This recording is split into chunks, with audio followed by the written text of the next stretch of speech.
Adventure sports का नाम लेते ही किसी का भी मन रोमांचित हो सकता है, चाहे व्यक्ति छोटा हो या बड़ा। आज मैं अपने श्रोताओं को एडवेंचर की ही दुनिया में ले जाना चाहता हूँ, लेकिन ऐसा एक एडवेंचर जो पानी की गहराई में भी हो सकता है और आसमान की ऊंचाई पर भी। और हमारा सौभाग्य है कि हमारे अतिथि इस कार्यक्रम में आज हमने आमंत्रित किया है जानी मानी एडवेंचर स्पोर्ट्स पर्सन ही कहूंगा मैं उनको, अर्चना सरदाना को। आपका हार्दिक स्वागत है स्टूडियो में। शुक्रिया आपका बुलाने का यहाँ पे।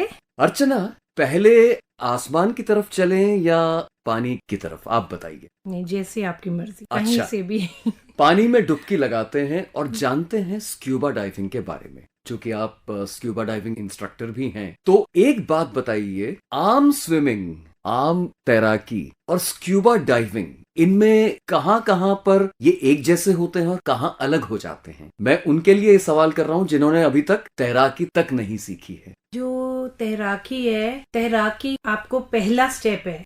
उसका स्कूबा के साथ इतना ही है कि जब तक आप तैराकी नहीं करते, आप स्विमिंग नहीं करते, आपको नहीं आती, आप सर्टिफाइड कोर्स स्कूबा डाइविंग में नहीं कर सकते। तो तैराकी आती है, वो फर्स्ट लेवल ऑफ स्कूबा है। उसके बाद आपने एक कोर्स करने होते हैं जिसमें आप अंडर वाटर जाके, गहराई में जाके समुद्र की, उसमें आप सांस लेना सीखते हो बेसिकली। अगर आप समुद्र के नीचे सांस लेना जब आपको आ जाता है, जो स्कूबा डाइविंग है बेसिकली ये एक इक्विपमेंट है, जो वो इक्विपमेंट पहन के आप समुद्र के नीचे जाते हैं और वहाँ पे उसी इक्विपमेंट से आप सांस ले सकते हैं। अर्चना, लेकिन सांस लेने की जरूरत क्या है? जैसे हम चित्र देखते हैं स्क्यूबा डाइवर्स के, तो पता लगता है कि ऑक्सीजन सिलेंडर आपकी पीठ पर लगा हुआ है, तो उसमें सांस लेने की क्या प्रैक्टिस करनी फिर? जो स्कूबा डाइविंग है बेसिकली, इसमें जो सिलेंडर होता है उसमें ऑक्सीजन नहीं होता, वो एयर होता है। जो हम लोग ये अभी एयर ले रहे हैं, हवा जो हम लोग अभी ले रहे हैं, वो ही जो हवा है कंप्रेस करके हम लोग उन सिलेंडर्स में डाल देते हैं। उन सिलेंडर्स के साथ एक लगा होता है रेगुलेटर, जिसको आप अपने मुंह में डालते हो और उसी से आप सांस ले सकते हो और छोड़ सकते हो मुंह से। बेसिकली आपको नाक से सांस नहीं लेनी होती है, उसमें आपने मुंह से ही सांस लेनी है और मुंह से ही छोड़नी है। वो चीज आपको सीखनी पड़ती है। और हमारा ये होता है कि जब हम स्विमिंग कर रहे हैं, हमें पता है कि हम लोग स्विमिंग करते करते बाहर निकलेंगे, सांस लेंगे, फिर आगे स्विमिंग करते जाएंगे। बट यहाँ पे जब आप समुद्र के अंदर जाते हो, आपके दिमाग में हमेशा यही रहता है कि ओहो, मैं तो पानी के अंदर हूँ, मुझे तो बाहर जाके सांस लेनी पड़ेगी। लेकिन वही चीज आपको सीखनी पड़ती है कि मैं नीचे गया हूँ, मैंने रेगुलेटर पहना है और मैंने उसी में से सांस लेना और छोड़ना है, वो चीज सीखनी पड़ती है। अच्छा, ये तो एक बात हुई। दूसरी बात, जब गहराइयों में जाते हैं हम, तो हमने पढ़ा है कि पानी का दबाव कई गुना बढ़ जाता है। तो हम मछली तो है नहीं, आम इंसान है, तो अपनी मूवमेंट को हम कैसे सुनिश्चित करते हैं? क्या सीखना पड़ता है उसमें? इसमें आप जैसे ही शुरू करते हैं, उसमें आपको सिखाया जाता है, पहले तो है कि आप जब नीचे जाते हो, आप बात नहीं कर सकते हो, तो उसमें साइन लैंग्वेज होती है, वो सीखते हैं। दूसरा उसमें थ्योरी होती है, जो किताबी बात सिखाई जाती है कि जैसे ही आप नीचे जाओगे, आपके बाहर का प्रेशर बढ़ेगा।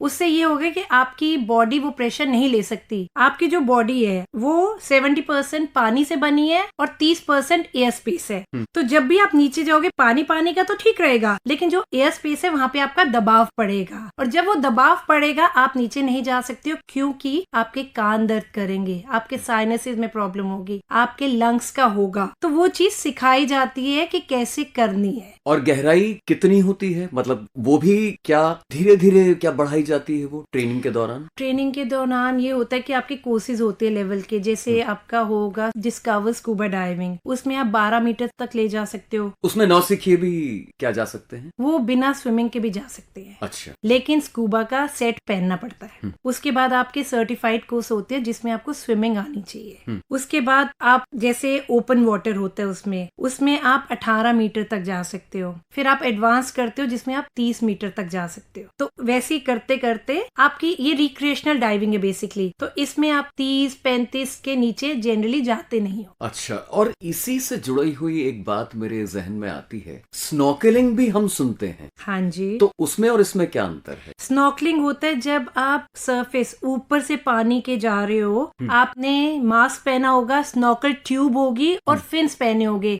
उसमें आप स्कूबा का सेट नहीं पहन पहनते हो, उसमें आप स्नॉर्कलिंग, मास्क और फिन पहनते हो और ऊपर सरफेस से आप तैरते तैरते जाते हो और नीचे की दुनिया देखते हो। अच्छा। और स्कूबा में आपको सेट पहन के नीचे जाना है। और इसका ये खास है कि जो आप ट्यूब पहनते हो, स्नॉर्कल ट्यूब होती है, उसको आप मुंह में रख के उसके अंदर से आप सांस ले सकते हो। उसमें भी आपको मुंह बाहर नहीं निकालना है, ऊपर से नीचे देखते देखते जाओ और सांस साथ में लेते देखते लेकिन जाओ। गहराई तक नहीं जाना उसमें? नहीं, उसमें गहराई नहीं जाना, वो सरफेस पर ही होता है। और उसमें अगर किसी को तैराकी ना आती हो तो क्या वो चल वो जाता चल है, जाता उसमें जरूरत नहीं होती, क्योंकि आप एक बॉयंसी होती है जो आपको देते हैं, वो आप जब पहनते हो, अपना मास्क पहनोगे, फिन्स पहनोगे, तो वो बॉयंसी आ जाती है आपको। अर्चना, आपके व्यक्तित्व के बारे में भी हम जानना चाहेंगे, लेकिन अब थोड़ा सा पानी से बाहर निकलकर आसमान की तरफ देखते हैं। तो हम ये सबसे पहले तो समझना चाहेंगे कि चूंकि आप बेस जंपिंग से भी जुड़ी हैं, तो ये क्या होता है और कहाँ किया जाता है? ये बेस जंपिंग बेसिकली है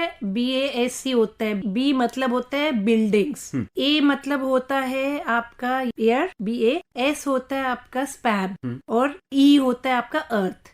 बेसिकली ये आपका बिल्डिंग से होता है, एंटीना से होता है, आपका क्लिफ से होता है। और ये बेसिकली जो स्टैटिक होती है, जो रुके, मतलब जो खड़े हुए बिल्डिंग्स होती है, ऑब्जेक्ट्स होती है, ये उसके ऊपर से होता है। और लगभग कितनी हाइट से? ये कम हाइट होती है इसका। आप बोलो, मतलब मेरा एक जो जंप था, बेस जंप, वो 750 मीटर से था। वो काफी लो हाइट से होता है। और मैक्सिमम जो मेरा था वो था 1200 मीटर्स की हाइट से। तो इसका जितना लो होगा उतना ऑब्वियसली रिस्क रेट तो होता ही है, लेकिन ये लो हाइट से होता है। और बेस जंपिंग में अब मैं समझ पा रहा हूँ कि आप छत पे गए, हाँ जी, आपने एक एरोप्लेन की तरह टेक ऑफ किया और कूद पड़े, हाँ जी। और बीच रास्ते में आपका पैराशूट खुलता है और आप धीरे धीरे जमीन पर लैंड करते हैं। क्या यही है? इसमें है बेस जंपिंग में, जैसे आप जंप कर लेते हो, छलांग लगा लेते हो, उसी टाइम अपना आप पैराशूट खोल लेते हो। आपको खोलना पड़ता है, वो खुद नहीं खुलता है, आपको खोलना पड़ता है। और विद इन, मतलब बेस जंप में तो आपको टाइम ही नहीं लगता नीचे पहुंचते, क्योंकि हाइट इतनी होती नहीं है। तो विद इन नो टाइम आप नीचे पहुंच जाते हो। सुन के तो डर लग रहा है, रोंगटे खड़े हो गए कि मान लीजिए आपने जंप ले लिया 750 मीटर या 800 मीटर से, और अचानक आप डर गए और उस डर में आप अपना पैराशूट खोलना भूल गए, तो ऐसा तो नहीं होता होगा। तो उसके लिए भी क्या मानसिक ट्रेनिंग कोई इस तरह से ट्रेनिंग होती है? जब आप इसमें घुस रहे हो तो आपको पता होता है कि इसमें क्या हो सकता है,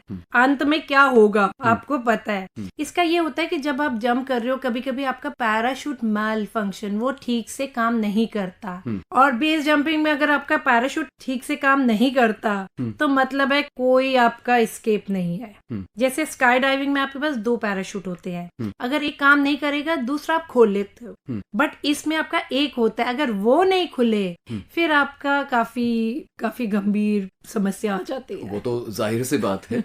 तो क्या ट्रेनिंग दी जाती है इसके लिए? इसके लिए आपको है कि जंप होते हैं, मतलब अगर कोई प्रॉब्लम है तो कूल कैसे रहना है, मतलब अपना साथवन कैसे रखना है। तो बेसिकली तो यही होता है। बेसिकली इसमें होता है कि किस पोजीशन में आप कूदोगे, कैसे आप वहीं पे स्थिर रहोगे, मतलब अपनी पोजीशन रखोगे, फिर कैसे कितनी जल्दी आप अपना पैराशूट खोल लोगे। एक बात बताइए, आजकल की नई जनरेशन मतलब हॉबी के तौर पे ही बंजी जंपिंग, चाहे वो बहुत छोटे लेवल पे होता हो, लेकिन हम आम जगहों पर देखते हैं बंजी जंपिंग होते हुए। तो क्या बंजी जंपिंग करना एक, जिसको फर्स्ट स्टेप, पहला कदम, क्या हम कह सकते हैं सीखने के लिए? मैं आपको अपना बताती हूँ। हम लोग बॉम्बे थे, बॉम्बे में रहते थे, तो एक कंपनी बैंगलोर से आई थी बंजी जंपिंग क्रेन पे करवाने।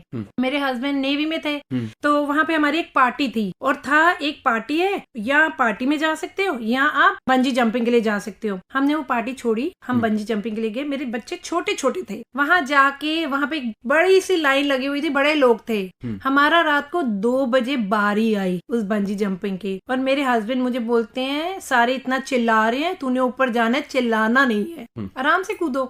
मैं ऊपर गई, मैंने ना यहाँ देखा ना वहाँ देखा, आराम से कूद के, ना चिल्लाई ना कुछ, आराम से नीचे आ गई। तो ये है कि ये एक स्टेप होता है, बिकॉज जिन्होंने नहीं करना उनको बंजी में भी डर लगता है कूदते। कहना बड़ा इजी होता है, लेकिन अगर आप एक कोने पे खड़े हो और आपको बोले कोई कूदो, आप बोलोगे मैं 2 मिनट में कूदता हूँ, मैं 3 मिनट में कूदता हूँ, मैं अभी कूदता हूँ। जैसे आप वेट करते रहते हो ना, उतनी उतनी आपकी क्षमता कूदने की कम हो जाती है। तो मैं अपने सवाल पर फिर आता हूँ कि क्या बंजी जंपिंग जो पहले करता है उसको बेस जंपिंग में फायदा हो सकता है मनोवैज्ञानिक रूप से? मनोवैज्ञानिक से हो सकता है, लेकिन बंजी बड़ी सेफ होती है, सबको पता है। बेस में आपको मैं बताती हूँ, बेस में पूरी दुनिया में 200 के 300 लोग होंगे जो बेस में जाते हैं। जनरली बेस में जाते ही नहीं है, तो एक स्टेप हो सकता नहीं, है। लेकिन कुछ विदेशी तस्वीरें मैंने देखी जिसमें बंजी जंपिंग जैसा ही कुछ था और वो क्लिफ से था। वो भी बंजी होगा। आपको बंजी क्लिफ से भी कर सकते हो ना, ऊपर से किया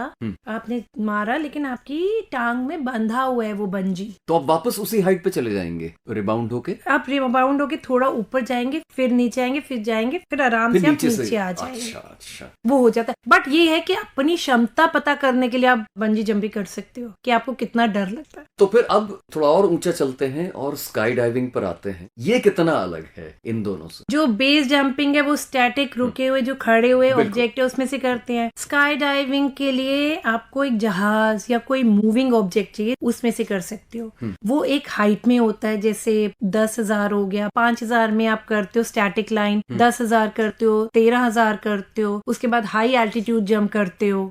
तो वो होता है, वो चलते हुए में होता है। उसमें आपके 2 पैराशूट होते हैं, इसमें एक होता है। उसमें आपको चलते हुए जहाज से कूदना है। तो वो कूदना है, उसमें भी होता है कि आपकी एक पोजीशन होनी चाहिए, किस पोजीशन में कूदना है, क्योंकि जब आप चलती हुई चीज से जंप कर रहे हो तो हवा बहुत तेज होती है। उसमें आपने कूद के अपनी मेंटेन करनी है पोजीशन मेंटेन करके, उसके बाद जैसे जैसे आप नीचे आ रहे हो, क्योंकि उसमें तो फ्री फॉल भी होती है, आप नीचे आओगे, उसके बाद एक लेवल पे आके आप अपना पैराशूट खोल देते हो। खैर पैराशूट खोल के उसके बाद आप घूमते रहोगे, आराम से आप नीचे आओगे। हम कई बार देखते हैं या तो फिल्मों में या जैसे मैगजीन्स वगैरह में 5 लोग आपस में हाथ जोड़े कूदते हैं, लेकिन कभी कभी ऐसा भी लगता है कि 5 लोग एक साथ तो नहीं कूद पाएंगे एक जहाज में से, वो तो एक के बाद एक कूदते होंगे। वो कैसे होता? वो हाथ कैसे पकड़ लेते हैं इतनी ऊंचाई पे? जब आप एक क्वालिफाइड, आप अच्छे स्काई डाइवर बन जाते हो, फिर आप अकेले कितने जंप करोगे, कितनी बारी अकेले कूदोगे, बोर हो जाते हो।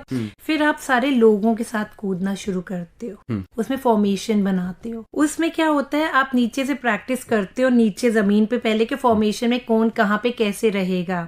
ऊपर जब आप करते हो तब भी आप, हो सकता है आप इकट्ठे जंप करो, हाथ पकड़ के भी करो, हो सकता है आप एक एक करके भी कूदो। अब स्काई डाइविंग में आप अपनी फॉलिंग रेट ज्यादा भी कर सकते हो, कम भी कर सकते हो। अच्छा, तभी वो फिर एक लेवल पर फिर आप एक लेवल पे आप आगे भी जा सकते हो, पीछे भी आ सकते हो। तो फॉलिंग रेट को कंट्रोल करने के लिए क्या होता है आपके? कभी होता है कि आपने अपने बैक से आपने नीचे की ओर ज्यादा वो किया, मतलब दबाव किया, कभी आप हंच करके ऊपर आ सकते हो, वो डिपेंड करता है। लेकिन इतनी तेज हवा में बहुत तेज होता है। हाँ। आप आगे जब जाते हो, मतलब जैसे सब लोग इकट्ठे कूद रहे हैं, आप टूटेंगे। अब जब टूटेंगे, आपके पैराशूट खोलेंगे, तो अगर आपने वो प्लानिंग नहीं की होगी या आपने सिग्नल नहीं दिया होगा, हो सकता है आपका कोलाइड करके मुसीबत हो। तो क्या होता है, जब आपकी ये टूटती है फॉर्मेशन, सारे अपना ट्रैक करते हैं डिफरेंट पोजीशन में, कोई यहाँ जाएगा, कोई यहाँ जाएगा, कोई यहाँ जाएगा, क्योंकि जब वो पैराशूट खुलेंगे, क्योंकि पैराशूट बहुत तेज खुलता है, तो जब वो खुलेगा वो कोलाइड नहीं करे या आपस में अटक ना जाए। अटकेगा नहीं, कोलाइड करे तो वो फिर फेटल होता है, फिर वो काफी हानिकारक होता है। अर्चना सरदाना, एक प्रसारण कर्मी को भी स्टूडियो में रहते हुए बहुत डिटर्मिन्ड और डिटैच्ड होना पड़ता है, क्योंकि जब घड़ी की सुई टिक टिक बोलती है तो ये एहसास होने लगता है कि अब इसके आगे समय नहीं है हमारे पास। बातें बहुत सी हैं करने को, लेकिन इतने समय में जितना हमने आज बातें की हैं, उम्मीद करते हैं कि जो भी सुन रहा है इस वक्त हमें, उसे अपने जीवन में कुछ ना कुछ, मतलब उसके लिए फायदे का ही साबित होगा। मैं तहे दिल से धन्यवाद कहूंगा आपको कि आप समय निकाल कर आकाशवाणी के स्टूडियो में आई और हमारे श्रोताओं से बातचीत की। शुक्रिया यहाँ पे मुझे बुलाने का। आज हमने स्टूडियो में आमंत्रित किया था जानी मानी एडवेंचर स्पोर्ट्स पर्सन अर्चना सरदाना को। प्रस्तुति सहयोग श्रीनाथ दीक्षित। कार्यक्रम के प्रस्तुतकर्ता डॉक्टर संजय सिंह वर्मा। प्रस्तुति आकाशवाणी दिल्ली।